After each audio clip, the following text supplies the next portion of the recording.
Coucou, je fais cette vidéo dans un endroit que j'adore à Ceuzay, où il y a un super point de vue assez large, et puis évidemment avec des pins là tout autour de moi, donc c'est bonheur. Et j'avais envie de vous parler de la phytoépuration qui est en train de se réaliser actuellement avec l'équipe de choc de Permalab. Donc pour vous resituer un petit peu comment ça se passe pour la phytoépuration. Donc moi, comme j'avais un permis de construire à déposer, je devais impérativement proposer un système d'assainissement. Et là, il s'agit de l'assainissement non collectif, puisque il n'y avait pas de raccord direct à la ville ou au village. Donc c'est un assainissement non collectif, c'est-à-dire individuel en fait. Donc j'avais plusieurs possibilités. Et j'avais la phytoépuration que j'ai choisie, et également d'avoir une mini station comme on l'appelle, et donc qui est en fait une autogestion des eaux usées avec un système particulier qui est comme une grande cuve en fait enterrée près de la maison. Donc voilà, mais moi je tenais à la phytoépuration parce que en fait j'avais besoin de rester dans le cycle de la vie naturelle, et donc de sentir que ce sont les racines des plantes, certaines plantes en fait qui vont recycler l'eau, la nettoyer, ça m'enchantait vraiment. Et en fait c'est comme s'il n'y avait pas d'alternative, c'était ça pour moi. C'est obligatoirement déposé avec le permis de construire, le système d'assainissement et le mode également. Donc voilà, moi j'ai prévenu que ce serait phytoépuration, et donc intervient également le contrôle de la région, en fait du Forez, sur l'assainissement. Et donc ils sont là au début des travaux, à la fin des travaux, et donc ils constatent bien que c'est fait. Donc ça, 190 € pour cette vérification.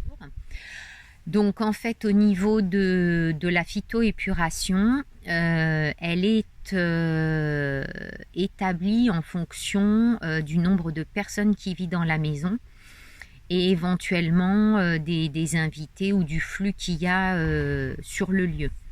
Donc moi, ça a été un vrai dilemme parce que comme je commence seule en fait avec le chalet, j'avais juste besoin de 2 ou 4 équivalents habitants, mais enfin l'un des deux, mais je crois que c'est à peu près pareil, en tout cas dans les fourchettes basses.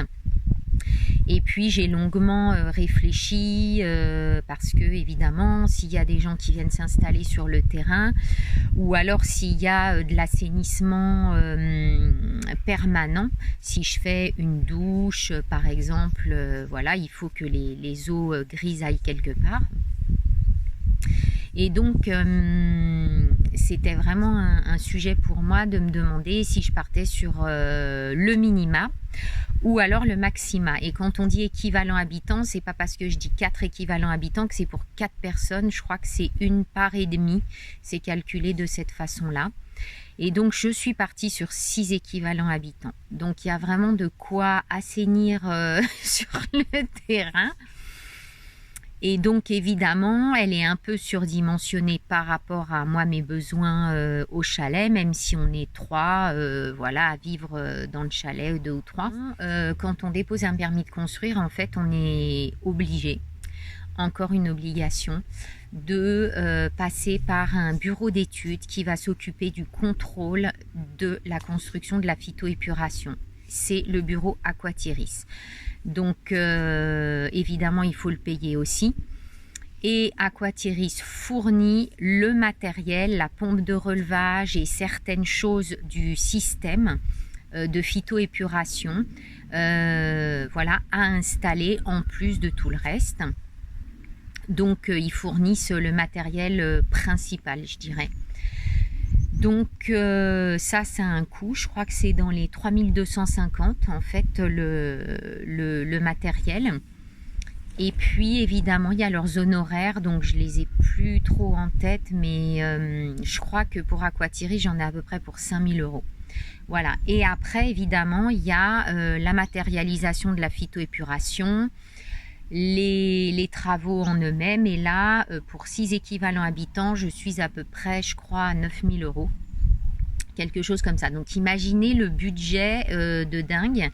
Il fallait vraiment que je la veuille, ma phytoépuration. Mais en fait, comme au début, mon budget était assez souple et calé, et que je ne savais pas que tout un tas de choses allaient quasi doubler au cours de la construction. Voilà, je me retrouve avec des dépenses très très conséquentes. Donc voilà, c'est dit. De toute façon, je sais que pour les constructions, souvent c'est comme ça, mais là en fait ça dépasse beaucoup que ce qui était prévu. Bref, donc la phyto, on reste évidemment, c'était prévu, ça, il n'y a pas de souci. Et donc, comment ça se passe? C'est donc Aquatiris va fournir en fait tous les détails techniques, la fiche technique, etc. au constructeur, à l'artisan qui va effectuer les travaux, de façon à ce qu'il ait vraiment tous les détails du comment ça doit être fait. Donc voilà, l'équipe là est en train de s'en occuper au moment où je vous parle. Et il y a 3 rendez-vous avec Aquatiris pendant la construction, le premier jour, au milieu et à la fin des travaux. Donc c'est comme une validation de voir si tout se passe bien. Je dirais que c'est moins un contrôle strict de il faut que ce soit comme ci, comme ça. C'est plus pour que voilà, il n'y ait pas de souci non plus derrière. Et par ailleurs, donc comme je vous disais, il y a le SPANC qui va se présenter aussi là en fin de travaux pour vérifier que finalement l'assainissement a bien été fait. Je crois que c'est plutôt ça. J'ai omis de souligner un point vraiment très important, c'est l'histoire de la pompe de relevage. J'ai une pompe de relevage parce que mon terrain est plat. Et donc la pompe de relevage est nécessaire pour propulser les eaux grises vers la phytoépuration qui se trouve au fond du jardin. Et même si la phyto était plus proche, en fait, il y aurait quand même une pompe de relevage.